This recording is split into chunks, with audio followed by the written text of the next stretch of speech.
నమస్తే. నేను సత్యనారాయణ.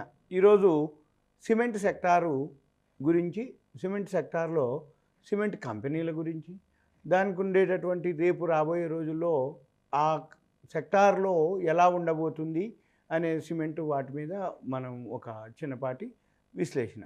ఈ సిమెంట్ సెక్టార్ ఏదైతే ఉందో యూసేజ్ పెరుగుతుంది. ఇప్పుడు ప్రస్తుతం ఈ యూసేజ్తో పాటు అంటే గవర్నమెంట్ మొన్న బడ్జెట్లో PMAY prime minister Awas Yojana ఏదైతే దాని కింద అంటే పిఎంఏవై కింద బడ్జెట్లో 48,000 కోట్ల రూపాయలని అలాట్ చేయడం జరిగింది. దీనివల్ల ఏం జరుగుతుంది అంటే ఏదైతే బడ్జెట్ ఉందో ఇంప్లిమెంటేషను ఏప్రిల్ 1 నుంచి అమల్లోకి వస్తుంది.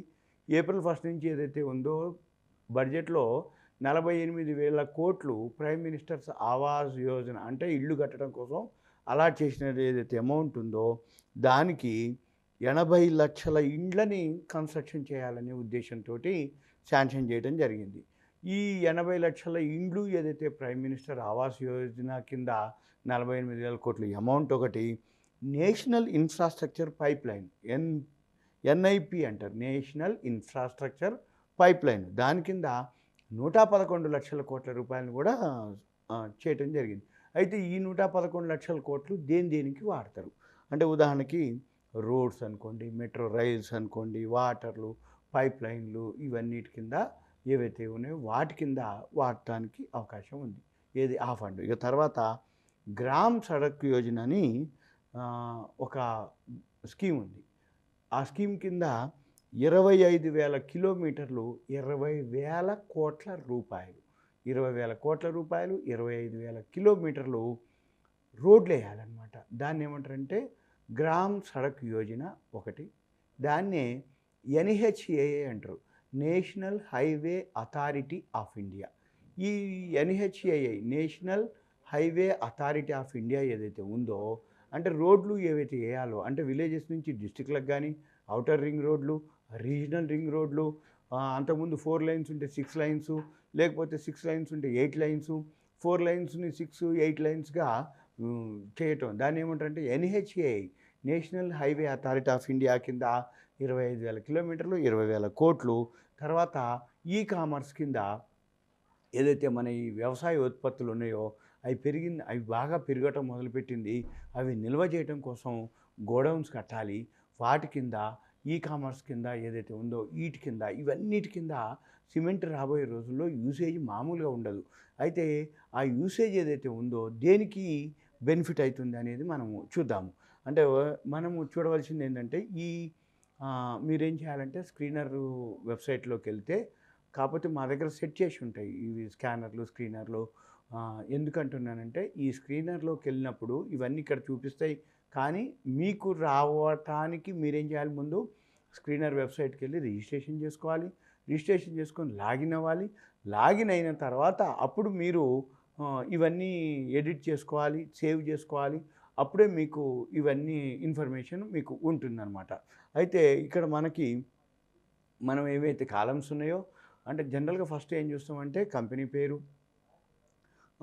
Current market price, market capitalisation, పోయిన సంవత్సరం ఎంత లాభం వచ్చింది, ఈ సంవత్సరం ఎంత లాభం అవుతుంది అంటే 2021, 22, ఇప్పుడు 2020-21 అంటే పోయిన సంవత్సరం మార్చికి ఎంత ప్రాఫిట్ వచ్చింది, ఈ సంవత్సరం మార్చికి అంటే ఇప్పుడు ఏప్రిల్లో ఉన్నాం అంటే ఇప్పుడు ఏదైతే రిజల్ట్స్ వస్తాయో యాన్యువల్ రిజల్ట్స్ అన్నీ అనౌన్స్మెంట్ జరుగుతాయి.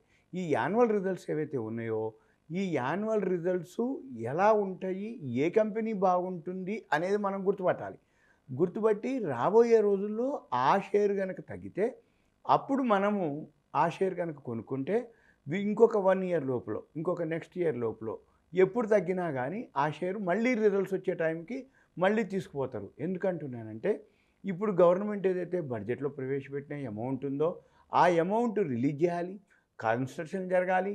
కన్స్ట్రక్షన్ జరిగినాక ఏదైతే గ్రోత్ అంటే ఏంది సేల్స్ అంటారు. ఏదైతే సిమెంట్ కంపెనీలు ఉన్నాయో సేల్స్ పెరుగుతాయి, సేల్స్ పెరిగితే టర్నోవర్ పెరుగుతుంది, టర్నోవర్ పెరిగితే ఆటోమేటిక్గా నెట్ ప్రాఫిట్ పెరుగుతుంది. నెట్ ప్రాఫిట్ పెరిగింది అంటే షేర్ ప్రైస్ పెరుగుతుంది. ఇంకో రీజన్ ఏంటిది అంటే ఎప్పుడైనా కానీ సమ్మర్లో కన్స్ట్రక్షన్స్ ఎక్కువ జరుగుతాయి. ఇప్పుడు ఏప్రిల్, మే, జూన్ ఈ 3 నెలలు జూలై వరకు కూడా అటు ఇటుగా సమ్మర్ అంటే రైనీ సీజన్ వర్షాలు ఋతుపవనాలు మొదలయ్యే వరకు కన్సెషన్స్ ఎక్కువ జరుగుతాయి. ఈ కన్సెషన్స్ ఎక్కువ జరిగినప్పుడు ఏమవుతుందంటే ఓన్లీ ఇప్పుడు నేను చెప్పిన గవర్నమెంట్ సెక్టారే కాదు, గవర్నమెంటు ఏదో రోడ్లకి, ఇండ్లకి, గ్రామ సడక్ పైప్ లైన్లకి, గోడౌన్లకి అలానే కాకుండా ఇండివిజువల్ కూడా అంటే విలేజెస్ అనుకోండి, డిస్ట్రిక్ట్స్ అనుకోండి, ఏవైతే కన్స్ట్రక్షన్స్ ఏవైతే ఉన్నాయో అవి విపరీతంగా అంటే ప్రైవేటువి కూడా బాగా జరుగుతున్నాయి. ఎప్పుడైతే ప్రైవేట్ కన్స్ట్రక్షన్స్ కూడా బాగా జరుగుతుందో సిమెంట్ యూసేజీ చాలా చాలా ఉంటుంది. ఇంకొకటి ఏంటిది అంటే ఇప్పుడు ఏదైతే ఆర్బీఐ కూడా నిన్న అనౌన్స్ చేయడం జరిగింది. అంటే ఎప్పుడైతే ధరలు పెరుగుతాయో మేము ఇన్ఫ్లేషన్ని కంట్రోలు అంటే ప్రొజెక్షన్స్ అనమాట. అంతకుముందు కంటే ఇప్పుడు కొంచెం ఎక్కువనే ఉంటుంది అనేది ఉంది. అందుకని ఈ సిమెంట్ కంపెనీలు కూడా ఇప్పుడు ధరలు పెంచడం జరిగింది ఆల్రెడీ. అంటే ఏంది బ్యాక్ ఇంత అని చెప్పేసి కంపెనీని బట్టి వాళ్ళు పెంచడం జరిగింది. ఎప్పుడైతే యూసేజ్ ఎక్కువ ఉంటుందో, డిమాండ్ ఎక్కువ ఉంటుందో, సప్లై తక్కువ ఉంటుందో అప్పుడు ధరలు ఏమైతాయి ఆటోమేటిక్గా పెరుగుతుంది. ఒకటి రా మెటీరియల్ కాస్ట్ పెరిగినా కూడా ప్రొడక్షన్ కాస్ట్ పెరుగుతుంది కాబట్టి అప్పుడు కంపెనీలు కూడా ధరలు పెంచడం అవకాశం ఉంటుంది. అందుకని ఇప్పుడు ఈ సిమెంట్ యూసేజ్ ఎక్కువ ఉంటుంది, డిమాండ్ ఎక్కువ ఉంటుంది. ఏవైతే ఇప్పుడు మనం డిస్కస్ చేసిన ప్రైమ్ మినిస్టర్ ఆవాస్ యోజన అనుకోండి, మన ఏవైతే కొత్త కొత్త 80 లక్షల ఇళ్ళు అనుకోండి, గోడౌన్లు అనుకోండి, రోడ్లు, వాటర్ పైప్ లైన్లు, మెట్రో రైళ్ళు ఇవన్నీ కన్స్ట్రక్షన్ జరిగినాయంటే ఆటోమేటిక్గా సిమెంట్ సేల్స్ పెరుగుతుంది. Sales పెరిగిందంటే turnover. ఇప్పుడు మనము చూద్దాము ఏ కంపెనీలు బెనిఫిట్ ఉన్నాయి. ఉదాహరణకి ఫస్ట్ ఇప్పుడు ఇక్కడ వచ్చి అల్ట్రాటెక్ అనమాట లీడర్ వాళ్ళు. అల్ట్రాటెక్ 5,463 కోట్లు లాస్ట్ ఇయర్ వస్తే 6,500 కోట్లు ఈ సంవత్సరం వస్తుంది. అంబుజా సిమెంట్ వచ్చి పోయిన సంవత్సరం 2,780, ఇప్పుడు కూడా 2,780. అదేదో మిస్ మ్యాచ్ అయింది, ఇక్కడ వదిలేయండి. తర్వాత శ్రీ సిమెంట్ ఉంది 2,300 కోట్లు లాస్ట్ ఇయర్ వస్తే 2,500 కోట్లు వస్తుంది ఇప్పుడు 2,499 కోట్లు. ఏసీసీ ఉంది 1,831. దాల్మియా భారత్ ఉంది. తర్వాత రామ్కో సిమెంట్ ఒకటి బాగుంది 761కి 982 కోట్లు వస్తుంది. తర్వాత ఇంకా బాగా అంటే ఓరియంట్ సిమెంట్ ఒకటి చిన్నది 214 కోట్లకి 289 కోట్లు. స్టార్ సిమెంట్ ఒకటి 187 కోట్లకి 249. నెక్స్ట్ కేసీపీ ఒకటి బాగుంది 163 కోట్లకి 223.72 కోట్లు వస్తుంది. ఇక మిగిలినవన్నీ కొంచెం అటు ఇటుగానే ఉన్నాయి. బాగా లాభాల్లో ఉన్న కంపెనీలు అంటే ఇంకా ఆ కంపెనీలే ఇప్పుడు మనం డిస్కస్ చేసినాయి. ఇవి లీడర్స్ అనమాట. అంటే జనరల్గా సిమెంట్ కంపెనీలు ఏవైతే మన దగ్గర ఇప్పుడు డేటా 34 కంపెనీస్ ఉన్నాయి. ఈ 34 కంపెనీస్లో మనం చూడవలసింది ఏంటిది, ప్రమోటర్ స్టేక్ చూడాలి, నెట్ ప్రాఫిట్ చూడాలి, ఈపీఎస్లు, ఎఫ్ఐఐలు, బుక్ వాల్యూలు, ఇయర్లీ హైలు, లోలు, డెట్ అంటే అప్పుల్లో ఉందా లేదా, ఇంకా మీకు డిఐలు డొమెస్టిక్ ఇన్స్టిట్యూషన్లు ఎంతలో ఉన్నారు, ప్రమోటర్ స్టేక్ ఎంత ఉంది, ప్లెడ్జ్లు ఎంతలో ఉంది, మనము రిజర్వ్లు ఎంత ఉన్నాయి, ఇవన్నీ కూడా మనము చూడాల్సి ఉంటుంది అనమాట. జనరల్గా ఇవన్నీ మన కాలమ్స్ ఉన్నాయి కింద. ఈ కాలమ్స్ ఏవైతే ఉన్నాయో మనం చూస్తే మనకు తెలుస్తుంది.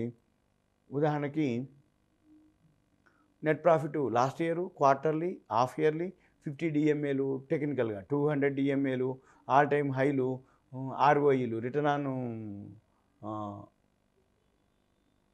ROE return on equity, ROC return on capital employed.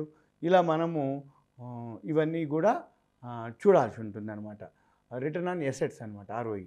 ఇలా మనం ఒక్కొక్కటి పీఈజీలు, ప్రాఫిట్, ఫేస్ వాల్యూలు, లోన్లు ఏమున్నాయి, మన ప్రాఫిట్ గ్రోత్ ఏ పర్సెంటేజ్ ఉంది, ఈక్విటీ ఎంత ఉంది, స్మాల్ క్యాపా, మిడ్ క్యాపా, లార్జ్ క్యాపా, మళ్ళీ ఇంకోటి పయోటర్స్కే ఉంది. ఈ పయోటర్స్కే ఏంటంటే అది 9 ర్యాంక్ అనమాట. మనకి 9 మ్యాక్సిమం ర్యాంకు. ర్యాంకుని బట్టి కూడా మనము చూడొచ్చు. ఈ పయోటర్స్కి ఏంటంటే అదొక ఇండికేటరు, అదొక పారామీటరు. ఈ పయోటర్స్కి ఏంటంటే 9, 8, 7 ఉంటే ఓకే, మరీ తక్కువ ఉంటే కొంచెం అదొక ఇండికేటర్ అంతవరకే.